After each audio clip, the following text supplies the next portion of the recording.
রাধা রানীকে সকলে ভালোবাসেন, হ্যাঁ কি না কিছু?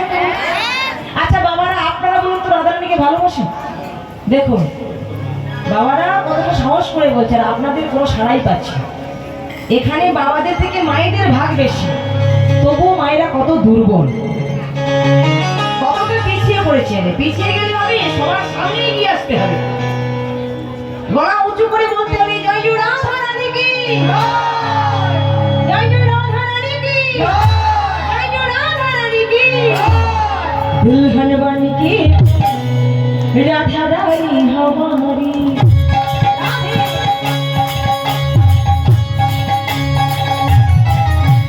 दुल्हन बन के राधा रानी हमारी, दुल्हन बन के राधा रानी हमारी, दुल्हन बन के राधा रानी हमारी,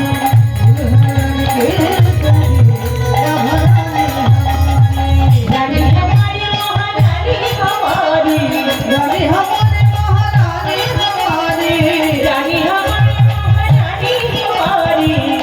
हमारी महारानी हमारी, दुल्हन बन के राधा रानी हमारी, राधा रानी हमारी।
সংকীর্তন সঙ্গে করে নিয়ে যে কীর্তন, শুধু আমরা এসে করে দেবো তা তো বললে হবে না।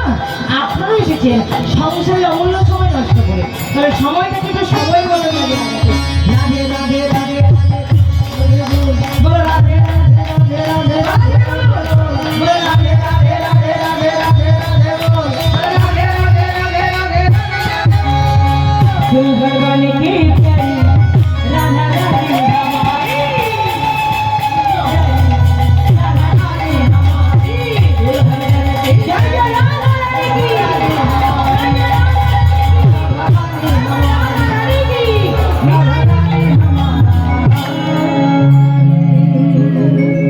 ভক্তমন্ডলী ভক্তিমতী মায়েরা সব সময়ের জন্য মনে রাখবেন, মাথায় রাখবেন, যারা ভক্ত হয় ভক্তের জীবনে সুখের দিনটা বড় কম আসে, সুখের সময়টা বড় কম আসে, সব থেকে এগিয়ে আসে দুঃখের দিন। ওই ভক্ত নগর থেকে মাধু করে নি ভিক্ষান্নের পটলিটা মাথায় করে মনের আনন্দে বাড়ি ফিরছে আজকে গোপালের সেবা দেবে। কিন্তু ভগবান যে কার কপালে কি লিখে রেখেছে সে কথা আমরা কেউ জানি না, সে কথা আমরা কেউ জানি না, কেউ আমরা বলতেও পারবো না। পথে যাওয়ার কালে প্রাকৃতিক দুর্যোগটা শুরু হয়ে গেল, ঝড় বৃষ্টি বজ্রপাত শুরু হয়ে গেল। ওই প্রাকৃতিক দুর্যোগের মধ্যে হঠাৎ বজ্রাঘাতে ভক্ত সনাতন দাসের মৃত্যু ঘটে যায়। কয়েকজন রমণী ছুটতে সে বলে, ওরে পদ্মা, পদ্মারি, তোর স্বামী আমাদের পাড়াতে ভিক্ষে করতে গিয়ে বজ্রাঘাতে তার মৃত্যু ঘটেছে রে, তার মৃত্যু ঘটেছে। আমি থামু পাগলিনীর মতো ছুটতে এসেছি, মণিহারা ফড়িনীর মতো ছুটতে এসেছি। আরে সেই দেখি স্বামীর মৃত দেহটা ওই ধুলো কাদার উপরে পড়ে রয়েছে। ছুটে গিয়ে কণ্ঠটা জড়িয়ে ধরেছে, স্বামী তুমি কি করলে স্বামী?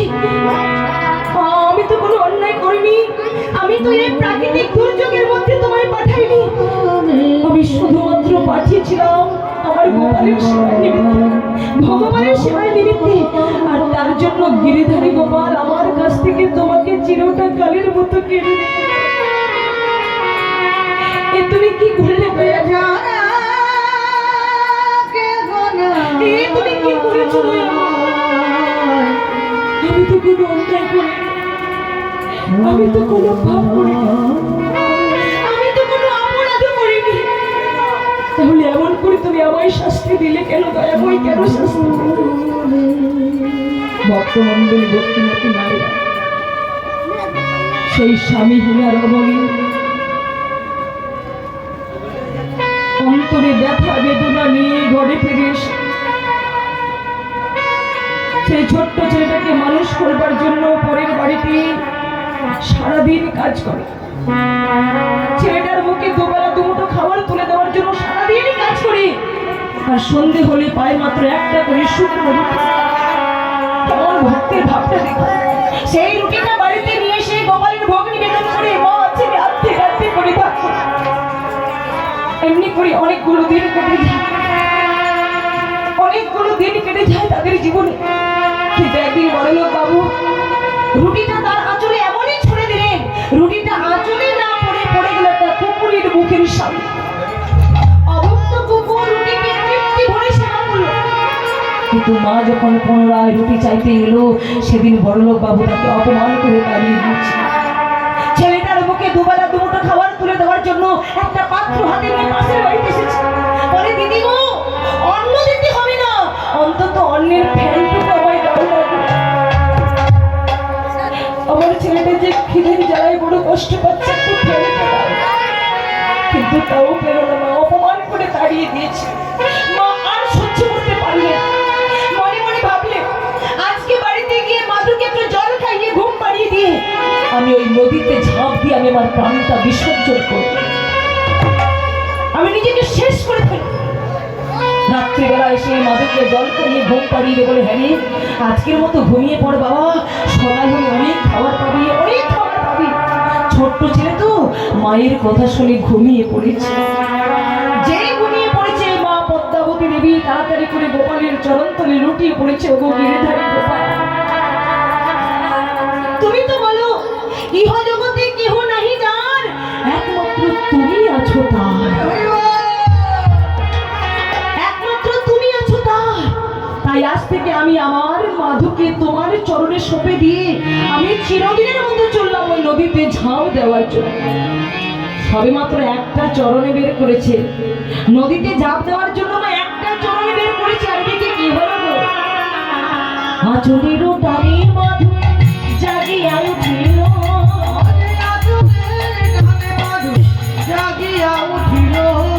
আঁচলেরও টানে মাধু জাগিয়া উঠিল,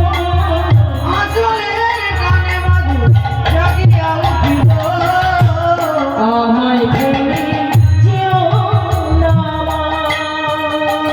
বলে কাঁদিতে লাগিল।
ছেলেটা মায়ের আঁচলটা টেনে ধরেছে। মা, ও মা, আমি তোমার কাছে রোজ খাবার কথা বলি, তাই বুঝি তোমার ভীষণ কষ্ট হয়, তোমার বুঝি ভীষণ দুঃখ হয়, তাই তুমি আমার উপর অভিমান করে চলে যেতে চাইছো?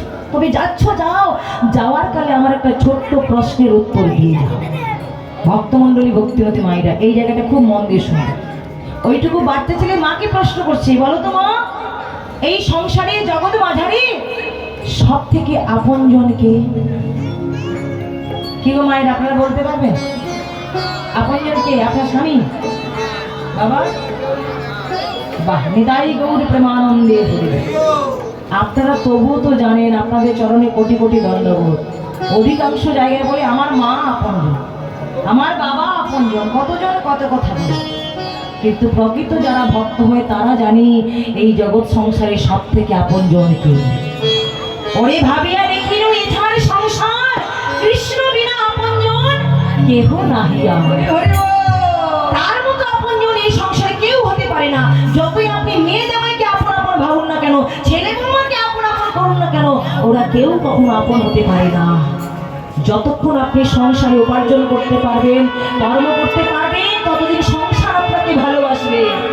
কিন্তু যেদিন আপনি সংসারে কর্ম করতে পারবেন না, অর্থ উপার্জন করতে পারবেন না, তখন ওই সংসারে আপনাকে লাথি মেরে তাড়িয়ে দেবে। নিতাই গৌর হরি বল। ভক্তমণ্ডলী, ভক্তিমতী মায়েরা, আজকে যে দাদাভাই এত সুন্দর করে সাউন্ড বেঁধে দিয়েছে, অসাধারণ। আমরা বিভিন্ন জায়গায় প্রোগ্রাম করেছি, কিন্তু এত সুন্দর সাউন্ড সত্যি খুবই ভালো লেগেছে। আপনারা সবাই মিলে দাদাভাইকে আশীর্বাদ করবেন, কৃপাশিস করবেন। আমরাও গোবিন্দের কাছে প্রার্থনা করব, ওনার যেন কৃষ্ণপদে মতি হয়, গুরুপদে মতি হয়, কর্মময় জীবন যেন আরো আরো আরো উজ্জ্বল হয়। নিতাই গৌর প্রেমানন্দে হরি বল। যা কিছু করবেন অন্তরে ভক্তি রেখে এগিয়ে যান, অন্তরে ভক্তি রেখে সামনের দিকে এগিয়ে যান, আপনারও কর্মময় জীবন সফল হবে। বলে মা, আমি সেই জগবন্ধু জগন্নাথের দর্শনে যাব, আমি সেই আপনজনের সন্ধানে যাব, তুমি শুধু একবার অনুমতি দাও। কেমন কৃষ্ণ ভক্তিমতী জননী দেখো, ছেলেকে যেতে দেব না এ কথাটা বললো। বলে ওরে, তুই আপনজনের সন্ধানে যাবি, জগবন্ধু জগন্নাথের দর্শনে যাবি, আমি তোকে বাধা দেব না বাবা, আমি তোকে বাধা দেব না। জগবন্ধু জগন্নাথের কাছে প্রার্থনা করবো, তিনি যেন তোর মনের বাসনা পূরণ করে থাকে, তোর যেন মনের বাসনা তিনি পূরণ করে থাকে। এই না হলো মা, মনে রাখবেন মা, সন্তানটা তখনই ভালো হবে যখন তার মা ভালো হবে। মাটি যদি ভালো হয়, খাঁটি ফসল তো হবেই হবে। আর মাটিতে যদি আগাছায় কুগোছায় ভরে থাকে, ভালো ফসলকে আশা করা যায় বাবা? কখনোই যাবে না। ওই মাটির দোষে যেমন ফসল নষ্ট, তেমনি মাটির দোষে সন্তান হয় নষ্ট। ভালো সন্তান পেতে হলে আগে তার মাকে কৃষ্ণ ভক্তিমতী জননী হতে হবে, কৃষ্ণ ভক্তিমতী জননী হতে হবে। তবেই তো আপনার সুসন্তান আসবে, তবেই তো আপনার সন্তান প্রবল হবে। আর মা যদি কোথায় কোথায় মিথ্যে কথা বলে, চিটিংবাজি করে, রংবাজি করে, অসৎ পথে গেলে অসৎ কথা বলে, তাহলে তার সন্তান কি ভক্ত প্রহ্লাদ হবে? তখন তার সন্তান হবে জল্লাদ। মায়েরা খুব সাবধান ভাবে থাকবেন একটু। আপনারা গুরুজন, আপনারা তো ছোটদের শিক্ষা দেবেন। যখন কোনো মায়ের গর্ভে সন্তান আসে,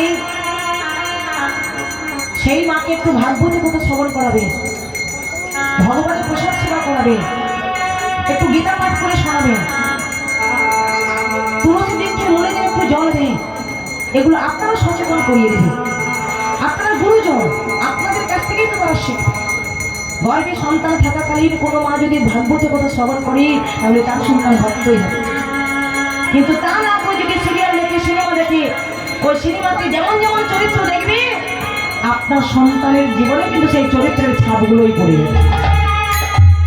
আপনারা অষ্টভদ্রময়ী নাম শুনেছেন, পিতা ছিল কাহর ঋষি।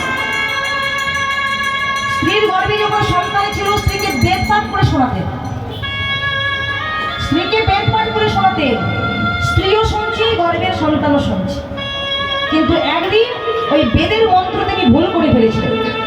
গর্ভের ভেতর থেকে সন্তান বলেছিল, পিতা আপনি আজকে বেদের মন্ত্র ভুল করে ফেললেন, আজকে শ্লোকটা আপনি ভুল করে ফেলেন।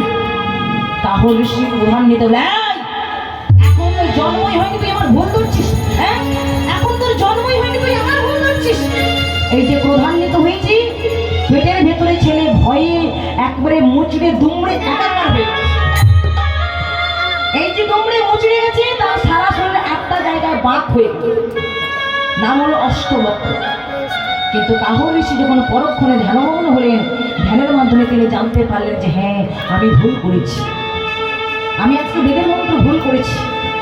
নিজের ভুল নিজে বুঝতে পেরে সন্তানকে আশীর্বাদ করেছিল, ওরে আজকে তুই আমার ভুল ধরলি, এর জন্য তোর যে অষ্টম জায়গায় বাঁক হয়ে গেল, আশীর্বাদ করলাম তুই অষ্টবক্র মুনি হবে ঠিকই, কিন্তু তুই যদি মহামুনি অষ্টবক্র। তাহলে আগে তার মাকেও ভালো হতে হবে। বাবা হয়তো খারাপ হলেও চলবে, কিন্তু মাকে ভালো হতে হবে। ওই যে হিরণ্যকশিপু একজন অসুর ছিল, কিন্তু তবুও তার ছিল ভক্ত হয়ে গেল। মা ভালো ছিল বলে মা কয়েকদিন গর্বে তো প্রহ্লাদের, মা ভালো ছিল বলে এই কলিযুগের ভগবান সাক্ষাৎ শ্রীকৃষ্ণ চৈতন্য মহাপ্রভু সত্যনারায়ণ করেছে। মা ভালো ছিল বলে বিশ্বকবি রবীন্দ্রনাথ ঠাকুর, কাজী নজরুল ইসলাম, স্বামী বিবেকানন্দ এরা একজন মহাপুরুষ হতে পেরেছে। এদের মাগুলো ভালো ছিল। আপনাকে ভালো হতে হবে, আমাকে ভালো হতে হবে, তাহলে তো ভালো সন্তান হবেই হবে। তাই গৌর হরি ছেলেকে আশীর্বাদ করলো, জগবন্ধু জগন্নাথ তিনি যেন তোর মনের বাসনা পূরণ করে, যেন তোর ইচ্ছে পূরণ করে। মায়ের আশীর্বাদ মাথায় নিয়ে ছেলেটা বেরিয়ে পড়লো কোথায় না, সেই শ্রীক্ষেত্র পরিধামের উদ্দেশ্যে। ছেলেটা বেরিয়ে পড়লো শ্রীক্ষেত্র পরিধামের উদ্দেশ্যে। বলুন জগবন্ধু জগন্নাথ কি, জগবন্ধু জগন্নাথ কি, জগবন্ধু জগন্নাথ কি, নিতাই গৌর প্রেমানন্দে হরে দিনেটা শোনো যা তুমি রাতের তারা। ভক্তের ভাব, ভগবানের প্রতি কেমন তার অনুরাগ দেখো। বলছে প্রভু গো, তুমি আমার কাছে দিনের সূর্য আর তুমি আমার কাছে রাত্রের তারা। আমি আমার বলতে যা কিছু সর্বস্ব তোমারই চরণে নিবেদন করে দিয়েছি। তুমি হলে আমার দেহত্বের সারথি, তুমি হলে আমার ড্রাইভার। তুমি যেভাবে বলবে, যেমন ভাবে বলবে, আমার এই দেহরত্রা তেমনই ভাবে চলবে। কুরুক্ষেত্রের মাঠে অর্জুনের রথের সারথি ছিলেন পরমেশ্বর ভগবান কৃষ্ণচন্দ্র। ভেবে দেখুন বাবা, ভগবান কৃষ্ণচন্দ্র অর্জুনের রথের সারথি ছিল বলে পঞ্চ পাণ্ডব তারা জয়ী হতে পেরেছিল, যুদ্ধে তারা জয়লাভ করেছিল। তাহলে আমার দেহরথের সারথি, আপনার দেহরথের সারথি যদি আমরা গোবিন্দকে করতে পারি, ভগবানকে করতে পারি, তাহলে জানবেন আমাদের দেহরত্র সঠিক পথে চলবে। ওই যে দেবরাজি মন রাজা ধৃতরাষ্ট্রময়, দুই চক্ষু অন্ধকার দেখিতে না পায়, এক এক মনের হৃত্য দশাদশ হয়, দশ দশে মনের পুত্র 100 হয়। বিদুরকে ধর্ম বলি বিশ্ব অহংকার, গুরু দ্রোণাচার্য পূর্বার্জিত সংস্কার, পাণ্ডবেরা পঞ্চতত্ত্ব পঞ্চচক্রে থাকে, আজ্ঞা চক্রে ভগবান সারথি স্বরূপে নিয়ত হয়েছে যুদ্ধ এই দুই দলের। গুরু কৃপা যার সেই বুঝে অবহেলে, আত্মরাজ্য লাগে করে সবে টানাটানি, রিপুযুদ্ধ জয়ী হলে ধর্মরাজ্য বনি, জয়ী সেই হতে পারে জীব নাম তার, নরক হইতে সে পাইবে নিস্তার, সকলে বিজয়ী সে ভব সংসারে, যাহার সারথি কৃষ্ণ এই দেহ রথের উপরে। সবসময়ের জন্য একটা কথা মনে রাখবেন, গাড়ির ড্রাইভার যদি সঠিক হয়, গাড়ি তো সঠিক পথেই চলবে। কিন্তু ড্রাইভার যদি গন্ডগোল করে, গাড়ি চালাতে চালাতে যদি ঘুমে উল্টে পড়ে, যদি মাদ্রাসাতে মদ খেয়ে মাতাল হয়ে যায়, কি গো মা, গাড়িকে সঠিক পথে যাবে? ওই মাদ্রাসাতে পাল্টে গেলে তাই গৌর হরি। দিনেরা শোনো যা তুমি রাতের তারা, ততে চাহি চাহি আখিল হরে ভরা, আরে কাইয়া দেরি ধরা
কৃষ্ণ পরিধান।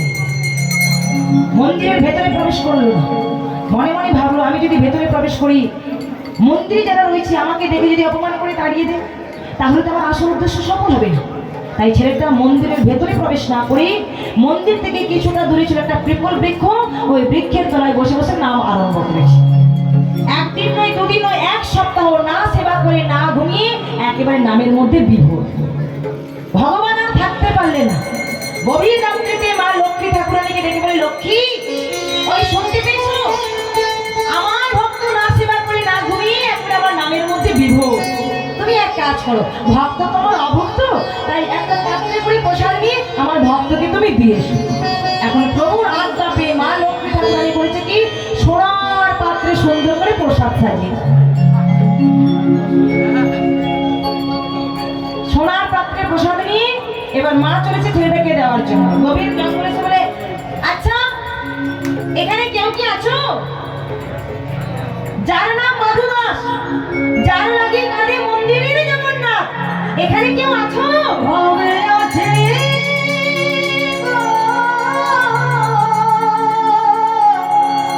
মাধু চিৎকার করে, আমি আছি, আমি আছি, আমার নাম মধু দাস, এই আমি বসে বসে নাম করছি।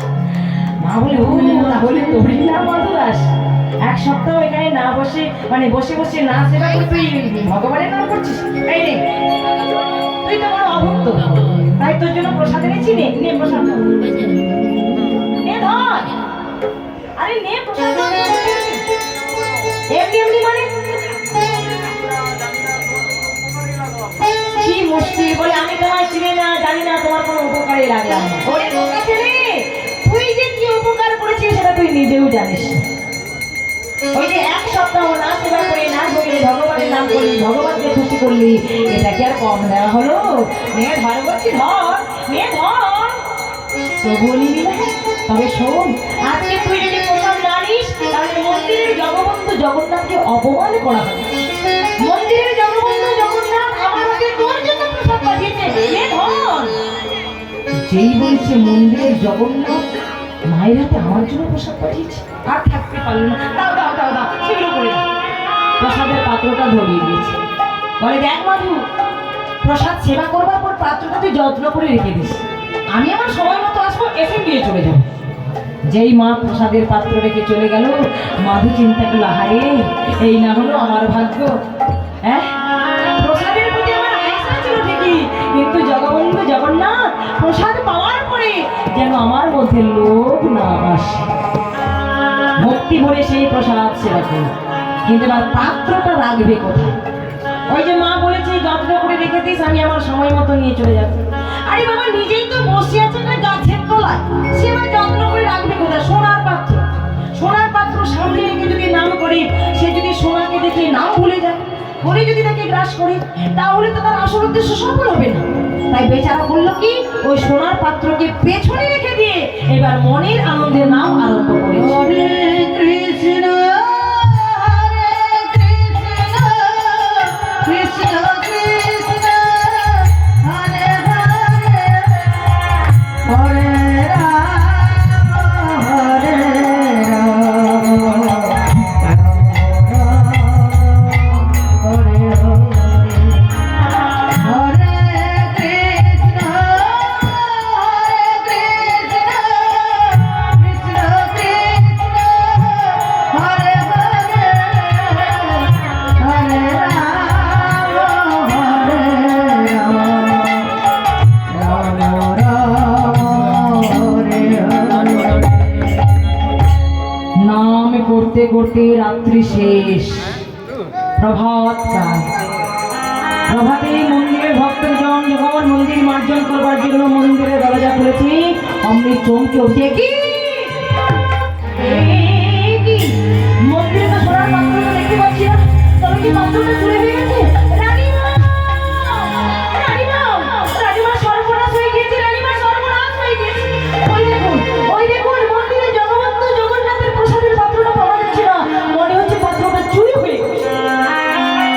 রানীমা বলে, তবে কার তোমার সাহস, কার তোমার স্পর্ধা যে মন্দিরের ভেতরে প্রবেশ করে বেছে বেছে সোনার পাত্র চুরি করে নিয়ে যায়?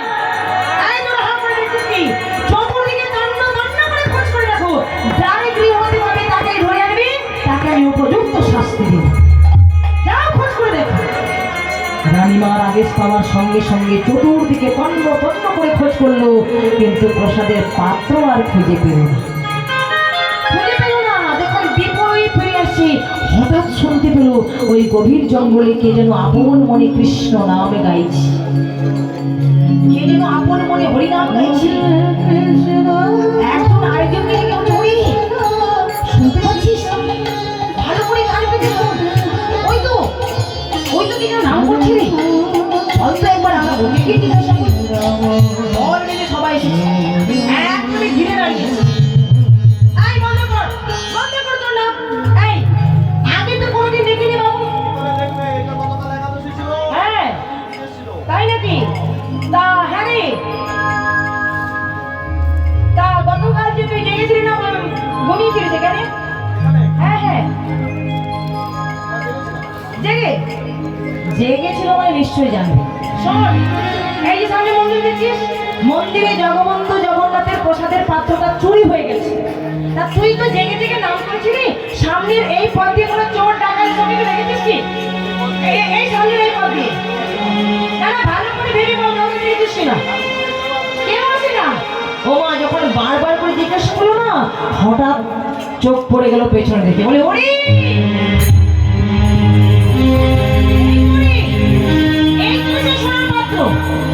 রাতে চুরি করে দিলি হরি বলে ভণ্ড বাবাজি, সত্যি করে বল তুই চুরি করেছিস? আমি চুরি করি না। হ্যাঁ তুই চুরি করেছিস। আমি চুরি করি না। হ্যাঁ তুই চুরি করেছিস। আমি চুরি করি না। মিথ্যে কথা বলা তুই জায়গা পাচ্ছি? প্রসাদের পাত্র চুরি করিস?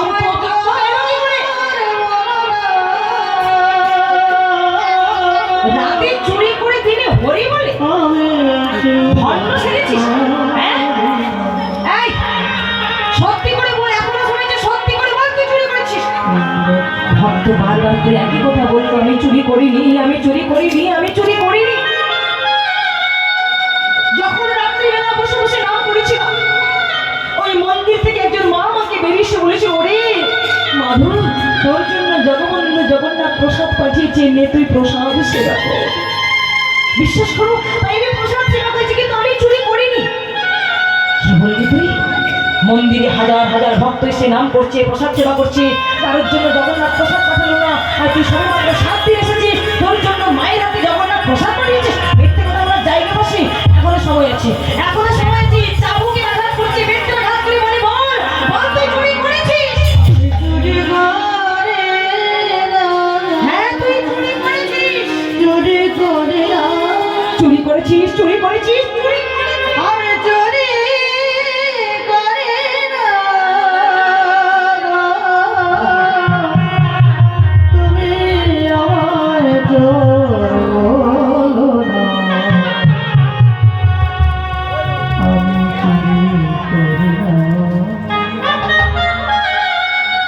যত চাবুকের আঘাত করছি, যত বেত্রাঘাত করছি, রক্তে রাঙা হয়ে যাচ্ছে। কৃষ্ণ দেশকে ঝরঝর করে নদীর খেলা দিকে পড়ছে। মধুর মুখে সে একটি কথা, আমি চুরি করিনি, আমি চুরি করিনি। জগবন্ধু জগন্নাথ, কেউ জানুক বা না জানুক, তুমি তো ভালো করে জানো আমি চুরি করিনি, আমি চোর নই। কিন্তু ওরা না বুঝে না জেনে কত চাবুকের আঘাত করেছে, কত বেত্রাঘাত করেছে। আমি যে আর পারছি না সহ্য করতে। ওই জগবন্ধু জগন্নাথ, আমি যে আর পারছি না। ওহে প্রভু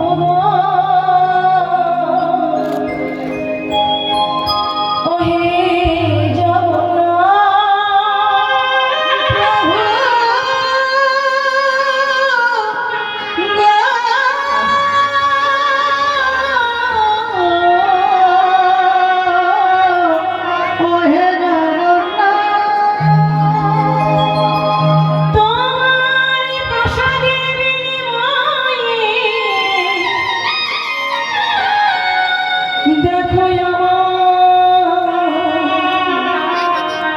বৃষ্টি ঝড়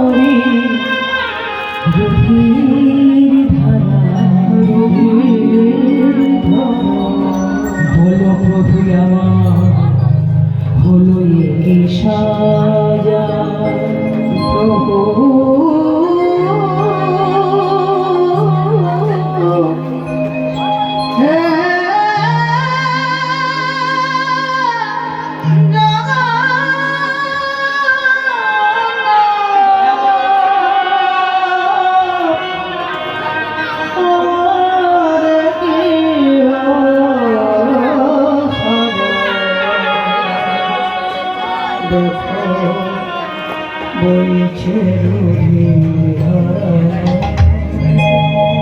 নিবেদন করি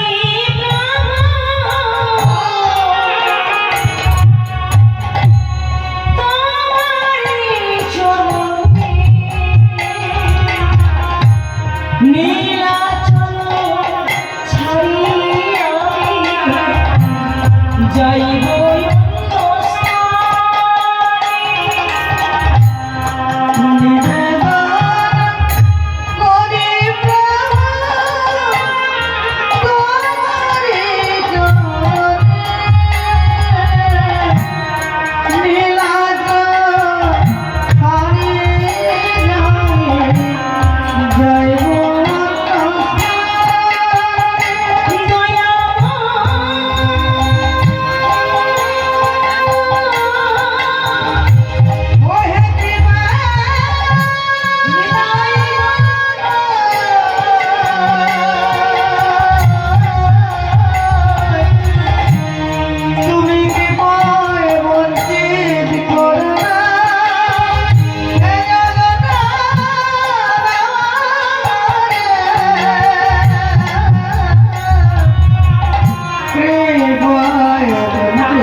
ওহে জগবন্ধু জগন্নাথ, আমি আর থাকতে চাই না, আমি আর তোমার শ্রীক্ষেত্র পরিধামে থাকতে চাই না। আমি কথা দিলাম আজই এই মুহূর্তে আমি চলে যাব মধুময় সুধাম বৃন্দাবন। কারণ এখানে যদি থাকি সবাই আমাকে অপমান করবে, চাবুকে আঘাত করবে, আমাকে সবাই চোর বলে ডাকবে। কিন্তু আমি তো চুরি করিনি, আমি তো অন্যায় করিনি, তাই এখানে আমি আর থাকবো না, আমি চলে যাব বৃন্দাবন। পান্ডাগর বলে হ্যাঁ রে, এই বোকা ছেলে, কোথায় যাবি তুই? কোথায় যাবি তুই? তুই যে অন্যায় করছিস তোর বেঁচে থাকার কোনো অধিকার হয় না, বেঁচে থাকার কোনো মানেই হয় না। চল নিয়ে যাবো রানীমার কাছে। সবাই মিলে জোর করে নামতে নামতে রানীমার কাছে এসেছে। বলে রানীমা, এই সেই ছেলেটা কিভাবে চুরি করেছে জানি না, কিন্তু পাত্রটা ওর কাছে পাওয়া গেছে। ওকে শাস্তি দিন, ওর হাতে পায়ে বেঁধে অন্ধকার ঘরের মধ্যে বন্দি করে রেখে দিন। ওই একবার খেতে না পেরে পরের বেলা ঠিক সত্যি কথা বলবে। মাধুর শাস্তি হইল হাতে পায়ে বেঁধে অন্ধকার ঘরের মধ্যে বন্দি করে রাখবে। সারাদিন কেটে যায়, সন্ধে হয়ে যায়। গভীর রাত্রিতে যখন রানীমা বিছানাতে শয়ন করে রয়েছে, মন্দিরের জগবন্ধু জগন্নাথ স্বপ্নের মাধ্যমে রানীমাকে জাগ্রত করবে। রানীমা, রানীমা, ভক্ত আমার বারবার করে বলল আমি চুরি করিনি, আমি চুরি করিনি। তবুও তার কোনো কথা না শুনে তাকে প্রহার করা হোক, তাকে চাবুকের আঘাত করা হোক, তাকে বেত্রাঘাত করা হোক। রানীমা, যে স্থানে আমার ভক্তকে সম্মান দেওয়া হয় না, সেই স্থানে তো আমিও থাকবো না। এই আমি চললাম, এই আমি চললাম শ্রীক্ষেত্র পরিধাম ছেড়ে, এই আমি চললাম মধুময় শ্রীরাম বৃন্দাবন। সঙ্গে সঙ্গে ঘুমটা ভেঙে গেল। রানী অবাক হয়ে গেল, ছুটে গেলেন মন্দিরে। মন্দিরে দরজাটা খুলে দেখে মন্দিরে জগবন্ধু জগন্নাথের সর্বঙ্গ থরথর করে যাচ্ছে। ওই ভক্ত যেমন অন্ধকার ঘরের মধ্যে পড়ে কষ্ট পাচ্ছে, ওই ভক্তের লাগে কাঁদে আজ আমার মন্দিরের ভগবান জগন্নাথ। রানীমা ছুটে গিয়ে মাধুর বাঁধন খুলে দিয়ে বলে, মাধু, ওরে যে ভক্তি প্রেম তোর অন্তরে আছে বলে আজকে জগন্নাথ বলে নীলাচল ছেড়ে চলে যাবি। ওই ভক্তি যাতে আমার অন্তরে উদয় হয়, তার জন্য তুই আমায় কৃষ্ণ মন্ত্রে দীক্ষা দে বাবা, তুই আমায় কৃষ্ণ মন্ত্রে দীক্ষা দে। মাধু চিন্তা করলো, আহারে আমি নিজেই তার কৃপা পেলাম না, নিজেই তার দর্শনে পেলাম না, আর আমি কিনা দেব রানীমাকে দীক্ষা। জগবন্ধু জগন্নাথের নির্দেশে রানীমাকে কৃষ্ণ মন্ত্রে দীক্ষা দেওয়া হলো। ছোট্ট মাধু বলে, রানীমা এবার যে আমায় বিদায় নিয়ে যেতে হবে, কোথায় না সেই বৃন্দাবন। কারণ আমি যে কথা দিয়েছি শ্রীক্ষেত্র পরিধানে থাকবো না, একটিবারের জন্য হলেও আমাকে সেই বৃন্দাবনেই যেতে হবে। বলে, মাধুরী তুই যখন যেতে চাইছিস তবে যা, তবে যাওয়ার কালে একটা কথা শুনে যা, যাওয়ার কালে তুই একটা কথা শুনে যা, আমাদের শ্রীক্ষেত্র পরিধানে যেই তোর কাছে জগবন্ধু জগন্নাথ মধুমাসধাম বৃন্দাবনে, সেই তোর কাছে বঙ্ক বিহারী জিউ নামে পরিচিত হবে, বঙ্ক বিহারী জিউ নামে পরিচিত হবে। তাই করলো কি, বা জগবন্ধু জগন্নাথের চরণে প্রণাম জানিয়ে চললো সেই বৃন্দাবন। চলো আজকে আমরা সবাই মিলে এই মনটাকে সেই বৃন্দাবনে যাবো, দেখি ওখানে গিয়ে কেমন করে বঙ্ক বিহারী জিউর মন্দিরে তার দর্শন পায়। কি মায়েরা যাবেন তো? প্রেমসে বলবো, জয় জয় রাধা রানী কি, জয় জয় রাধা রানী কি, জয় জয় রাধা রানী কি। রাধা রাধা রাধা রাধা রাধা রাধা রাধা ওরে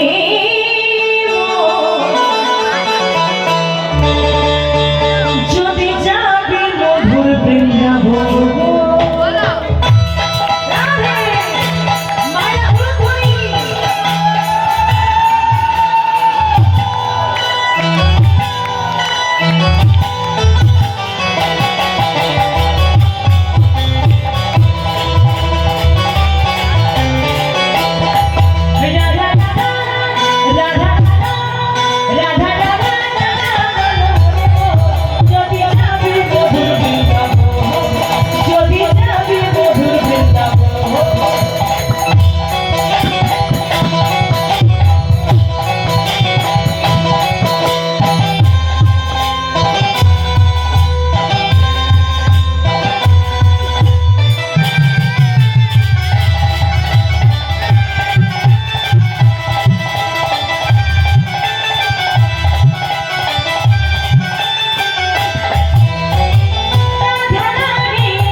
জয় জয় রাধা রানী কি জয়।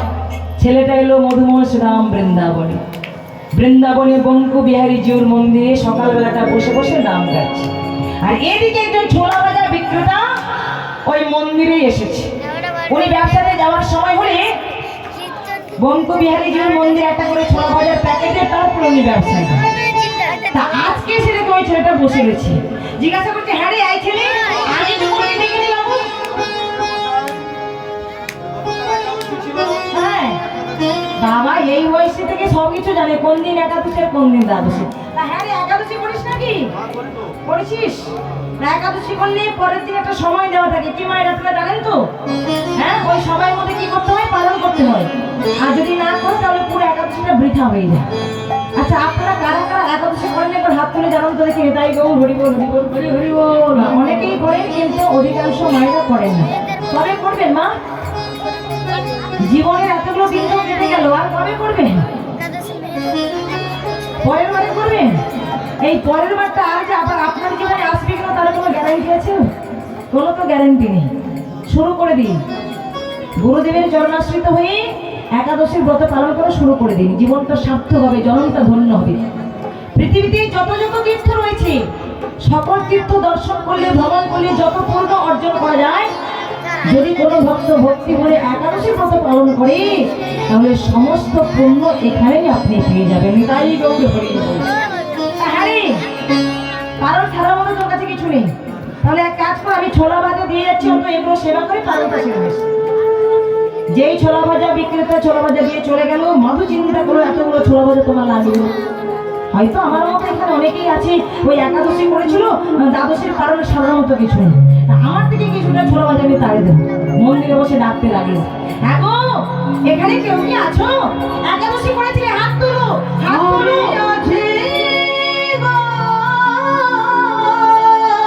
আরে বাবা তুমি কোথায় আছো?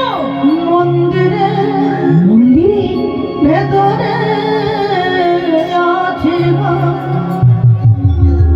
মন্দিরের ভেতর থেকে বঙ্কু বিহারী জিউ বলছে, আমি আছি। মাধু বলে, হ্যাঁ গো তুমি যদি ভেতরে থাকো তাহলে আমি ছোলা ভাজা দেবো কেমন করে? বলে কেন চিন্তা করিস না, এই জানালার ফাঁক দিয়ে দুটো হস্ত বাড়িয়ে দিলাম, দিয়ে আমায় ছোলা ভাজা দে। সুচতুর ভক্ত হস্ত দর্শন করে ভাবে, আহা হা তোমার হস্ত দুটো যদি এত সুন্দর হয়, না জানি তোমার চরণ দুটো আরো কত সুন্দর। তবু একবার বাইরে বেরিয়ে এসো না। আমি কথা দিলাম তুমি যদি বাইরে বেরিয়ে এসো তাহলে আজ আমার সমস্ত ছোলা ভাজা আমি তোমায় দিয়ে দেব। ভক্ত ডাকলে ভগবান কি না আসে থাকতে পারে তো? মন্দিরের বঙ্কু বিহারী জিউ আজকে গোপাল বন্ধু রূপ ধারণ করে বাইরে বেরিয়ে এসেছে। হাতটা পেতে দাঁড়িয়েছে, ওই রে মাধু আমায় ছোলা ভাজা দে, দিয়ে ছোলা ভাজা দে। বলে ছোলা ভাজা তো আমি এমনি এমনি দেবো না, আগে তোমার নাম কি বলো তারপরে দেবো। বলে সে কি রে, তুই আমার নাম জানিস? কত ভক্ত কত ভাবেই ডাকে, আজ থেকে তুই আমায় গোপাল বন্ধু বলেই ডাকবি। কি বলে? বলে গোপাল বন্ধু বলেই ডাকবি। তুমি কি তাহলে সেই গোপাল বন্ধু যার কথা মায়ের মুখে কতবার শুনেছি, কিন্তু আজকে এভাবে দর্শন করবো আমি কোনোদিনও ভাবিনি। ওগো গোপাল বন্ধু, দর্শন যখন দিয়েছো তাহলে একবার হাতে হাতে কি কথা নাও, তুমি আমার সুখে থাকবে দুঃখে থাকবে, এমনকি তুমি আমার চিরকালের বন্ধু হয়ে থাকবে। ভক্তমন্ডলী ভক্তিমতী মায়েরা সেদিন ভগবান ভক্তের হাতে হাত রেখে কথা দিল, মাধুরী কথা দিলাম আজ থেকে তো সুখে থাকবো দুঃখে থাকবো, এমনকি চিরদিনের বন্ধু হয়ে থাকবো। ছোলা ভাজা নিয়ে সেবা করলো। এই ছোলা ভাজা সেবা করবার পর গোপাল বন্ধু বলে, মাধুরী পেট তো বললো না রে, মাত্র এই কোটি ছোলা ভাজা দিলে এতে আবার পেট ভরে? মাধু বলে, দেখো গোপাল বন্ধু আর তোমার কাছে ছোলা ভাজা নেই, ওই একজন ছোলা ভাজা বিক্রেতা দিয়েছিল তাই তো তোমায় দিয়েছি, আমি আবার কোথায় পাবো? বলে না ছোলা ভাজাটা যাওয়া লাগবে না, তবে জানিস আমার বহুদিনের ইচ্ছে আমি একবার কাঁঠাল সেবা করবো। কি বলে কাঁঠাল? ও তুমি কাঁঠাল সেবা করবে, ঠিক আছে অপেক্ষা করো, আমি যাবো নগরবাসীদের দ্বার থেকে মাধুকরী করে এনে তোমায় কাঁঠাল সেবা। গোপাল বন্ধু বলে, না না না নগর থেকে চেয়ে আনলে নেবো না, চেয়ে আনলেই সেবা নেবো না। বলে তাহলে বাজার থেকে কিনে আনবো? বলে না তাতেও নেবো না। তাহলে? বলে তাহলে আবার কি, আমরা দুজনেই কাঁঠালের চুরি করবো। ও গোপাল বন্ধু, তোমার কি মাথা খারাপ হয়েছে? হ্যাঁ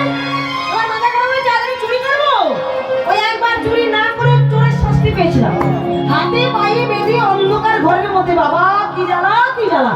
আর আজকে আমি আবার সেই যাবো চুরি করতে, আমার দ্বারা চুরি টুরি হবে না, আমার দ্বারা চুরি টুরি ওসব কিছু হবে না। বলে তুই ভাবছিস কেন রে, আমি তো তোর সঙ্গে থাকি।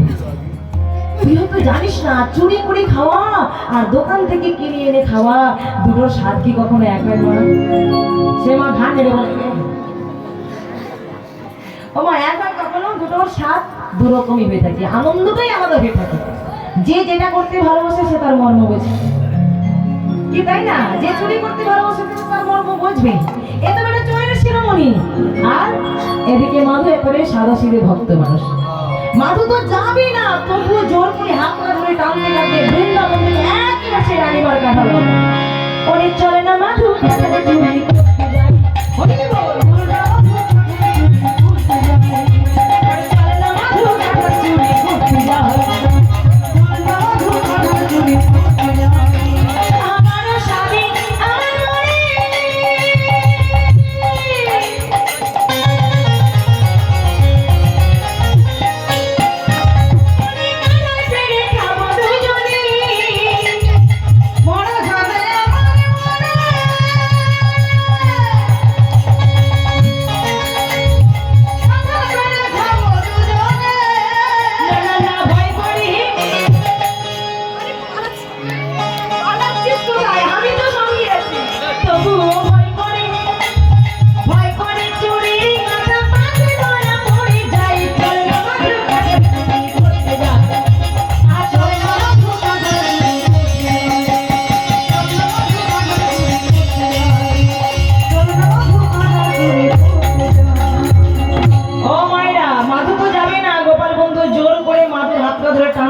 কাঁঠাল বাগানে গেছি, বৃন্দাবন থেকে সেই রানীবার কাঁঠাল বাগানে। বলে শোন, এই যে প্রাচীর দেখছিস, প্রাচীরের ওপারে রয়েছে বাগান, আর এদিকে দাঁড়িয়ে প্রহরীরা এত করে সকলে ঘুমিয়ে পড়েছে। হ্যাঁ, এক কাজ কর, বাগানের ভেতরে প্রবেশ করি, যে কাঁঠালটা বড় আবার যেন পাকা হয় বেছে বেছে সেটাই পড়ে আমি এই গোপাল বন্ধু, মানে ব্যাপারটা হচ্ছে আমি তো গাছে চড়তে জানি না। সে কি রে, তুই গাছে চড়তে জানিস না? এই তোরা গাছে চড়তে জানিস?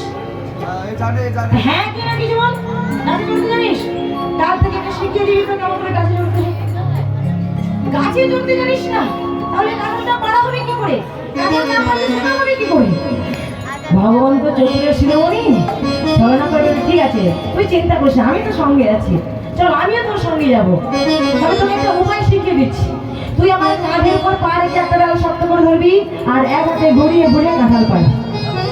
হ্যাঁ, আর তবে হ্যাঁ, কাঁঠাল যদি নিচে পড়ে যদি শব্দ হয়, আমি কিন্তু এখানে আর থাকবো না। ওই যে বললাম, ভক্তের বুদ্ধি আর ভগবানের বুদ্ধি কি কখনো এক হয়? কখনো তো এক হতে পারে না। এবারে তো সাদা সিধে ভক্ত মানুষ, আর ওবাটা একবারে চোরের শিরোমণি।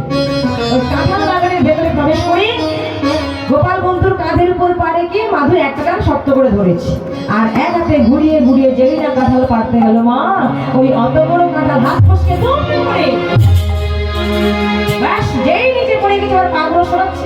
মাধু চিৎকার করছে, ও বন্ধু আমার পা সরাচ্ছে কেন, আমি যে ধরা পড়ে যাবো। এই মাধু, তোকে আগেই বলেছিলাম গাছ থেকে কাঁঠাল যদি নিচে পড়ে আর যদি শব্দ হয় তাহলে আমি আর থাকবো না। আমি চললাম, তুই গাছের ডালে ঝুলে থাক। আমি কি ইচ্ছে করে ফেলেছি নাকি? হাত ফসকে যদি পড়ে যায় কি করবো? গোপাল বন্ধু, গোপাল বন্ধু। গোপাল বন্ধু কি আর থাকে? ভক্তকে বিপদের মুখে ফেলে দিয়ে চলে গেছে। ওই যে কাঁঠালের শব্দ হয়েছে, দাঁড়িয়ে প্রহরীদের ঘুম ভেঙে গেছে। রাতের বেলা সবাই বলছে মশাই জ্বালিয়ে খোঁজাখুঁজি করতে হবে। বলে হ্যাঁ রে, চোর চোর করে যে বাগানে টেনে আনলি, তোর চোর কোথায়? তোর চোর কোথায়? মানে কেন দেখতে পাচ্ছ না? ওই দেখো, দেখি গাছের ডালেতে ঝুলছে, গাছের ডালেতে ঝুলছে মাধু, গাছের ডালেতে ঝুলছে মাধু, জয় জগন্নাথ বলছে শুধু, গাছের ডালেতে ঝুলছে মাধু, জয় জগন্নাথ বলছে শুধু। তুই আমায় বাঁচা বাঁচা, তুই আমায় বাঁচা বাঁচা, তুই আমায় বাঁচা বাঁচা, আমি ঘরে পড়ি, বন্ধু আমায় বাঁচা বাঁচা, আমি ঘরে পড়ি, তুমি ছাড়াতে হলে গো, আমি ঘরে পড়ি, তুমি ছাড়াতে হলে গো, আমি ঘরে পড়ি, বন্ধু আমায় বাঁচা বাঁচা, বন্ধু আমায় বাঁচা বাঁচা। সবাই মিলে যখন এসে মাধুর পায়ে ধরে টান দিয়েছে, মাধু দুম করে, ওরে এ তো সেই ছেলেটা রে, ওই কদিন আগে প্রসাদের পাত্র চুরি নিয়ে বাবা কি ভাইরাল হয়ে গেল, আর আজকে বেলা বাগানে থেকে কাঁঠাল চুরি করতে? বারবার চুরি করে স্বভাবটা মোটে ভালো না। চল নিয়ে যাবো রানীমার কাছে। সবাই মিলে জোর করে টানতে টানতে রানীমার কাছে এনেছে। বলে রানীমা, এই সেই ছেলেটা আজকে কাঁঠাল বাগানে এসেছিল কাঁঠাল চুরি করতে, আমরা ওকে হাতে নাতে ধরেছি, ওকে শাস্তি দিই, উপযুক্ত শাস্তি দিই। রানীমা তো দেখে একেবারে অবাক। বলে হ্যারি, শেষ পর্যন্ত তুই চুরি করলি? আমার কাঁঠাল বাগানে এসে তুই কাঁঠাল চুরি করলি? ওরে মাধু, তুই যদি চাইতিস আমার বাগানের সমস্ত কাঁঠাল আমি তোকেই দিয়ে দিতাম, তুই এমন কাজ করলি কেন? শেষ পর্যন্ত তুই চুরি করলি কেন? মাধু বলে রানীমা, বিশ্বাস করো আমি চোর নই, আমি চুরি করিনি, চোর তোমার গোপাল বন্ধু। যখন বৃন্দাবনে ছিলাম তখন গোপাল বন্ধু বললো মাধুরী কাঁঠালের সেবা করবো, তাই তোমাকে চোর করে নিচ্ছি। এখন আমাকে চোর সাজিয়ে দিয়ে আমার বন্ধু যেন কোথাও চলে গেছে। কি বললি? তোর গোপাল বন্ধু? বলে হ্যাঁ, আমার গোপাল বন্ধু তেমন কাজ করেছে। বলে মাধুরী, আমি না হয় বিশ্বাস করলাম যে তুই চুরি করিস নি, চোর তোর গোপাল বন্ধু, কিন্তু আজকে যারা এসেছে তাদেরকে তো বিশ্বাস করতে হবে। তাহলে এমন কিছু উপায় দেখিয়ে দে যা থেকে সবাই বিশ্বাস করবে তুই চোর নয়, চোর হলো তোর গোপাল বন্ধু। ভক্তমণ্ডলী ভক্তিমতী মায়েরা সেদিন ভক্তকে কৃপা করবার জন্য গোপাল বন্ধু একটা প্রমাণ রেখে দিয়েছিল। ওই যে প্রাচীরটা পেরিয়ে গিয়েছিল, প্রাচীরের পেরোতে উত্তরীয় একটু অংশ লেগেছিল, আর সেটা দেখে সেদিন সবাই বিশ্বাস করলো চোর মাধু নয়, চোর হলো তার মন্দিরের গোপাল বন্ধু। রানীমা সেদিন সবার সঙ্গে কথা দিলে যে আজ থেকে নিত্য নিত্য আমার জগবন্ধু জগন্নাথকে সেবা দেওয়ার সময় কাঁঠাল ভোগ নিবেদন করা হবে, আর এই ভক্তের নাম অনুসরণ করে ওই কাঁঠাল ভোগের নাম হবে মাধু ভোগ। তাই আজও পর্যন্ত নিত্য নিত্য মাধু ভোগ হয়ে থাকে। বলে মাধুরী, আর কোথাও যাস না, এই শ্রীক্ষেত্র পরিধানী ত্রিপুর বৃক্ষের তলায় বসে বসে নাম করবি, তোর মতনই নাম শুনি আমরা আমাদের অশান্ত শরীরটাকে শান্তি পরিণত করব। আর কোথাও গেল না বলে ওই ত্রিপুর বৃক্ষের তলায় নাম করতে করতে জীবনের অনেকগুলো দিন কেটে গেল। অন্তিম অবস্থা, উঠে বসতে পারি না, দাঁড়াতে পারি না, ভগবানের নামটা ঠিক মতো উচ্চারণ করতে পারি না, একেবারে শয্যার উপর সাহিত্য নেই। যখন বিছানাতে শুয়ে শুয়ে নয়নি যদি বক্ষ বসে কাঁদে, ভগবান এসে ভক্তের সেবা করিয়ে দেয়। ভাবতে পারি ভক্তকে প্রসাদ সেবা করিয়ে দেয়, ভক্তকে স্নান করিয়ে দেয়, ভক্তকে যদি মনোত্যাগ করে ভগবান নিজ হাতে সঞ্চয় করিয়ে ভক্তের অন্তরটা কেঁদে উঠেছে। দয়াময়, এভাবে তুই আর কতদিন আমার সেবা করবি? এবার যে আমায় বিদায় নিতে হবে প্রভু, কিন্তু বিদায় নেওয়ার কালে আমার যে মনে একটা বাসনা, মধুময় শ্রীরাম বৃন্দাবনে যেভাবে গোপাল বন্ধু রূপে তুমি আমায় দর্শন দিয়েছে, একবার আমি ওই বেশে দেখতে চাই। আমি তোমাকে ওই বেশে দেখতে চাই, একবার ওই বেশে তুমি আমায় দর্শন দাও। তোমার ওই রূপ মাধুর্য দর্শন করি ইহ সংসারে মায়া থেকে বিদায় দিতে চাই। ভক্তির মনের বাসনা পূরণার্থী মন্দিরের জগবন্ধু জগন্নাথ যখন বৃন্দাবনে গোপাল বন্ধুকে দর্শন দিলেন, আর সেই রূপ মাধুর্য দর্শন করে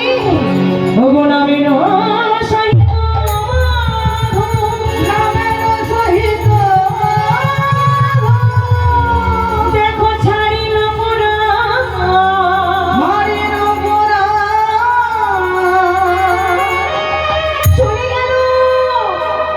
চলে গেল ভক্ত ইহ সংসারে মায়া থেকে বিদায় নিয়ে চলে গেল। ভগবান বলে ওরে যাওয়ার কালে তোর দুটো চোখের জল দিয়ে আমার রাঙা চরণ দুখানা ধৌত করে নিয়েছিস, কিন্তু তোকে দেওয়ার মতো তো আমার ভান্ডারে কিছু না, তাই আমি আমার চোখের জল দিয়ে তোর সমাধি মন্দিরে রেখে দিলাম জগন্নাথী মাধব বিদায় গৌরী। আসুন আজকে আমরা এইখানে লীলা বিশ্রাম করলাম। ভক্তমণ্ডলী ভক্তিমতী মায়েরা এত সময় ধরে যে ধৈর্যের পরীক্ষা দিলেন, সুমধুর লীলারস আস্বাদন করলেন, গোবিন্দের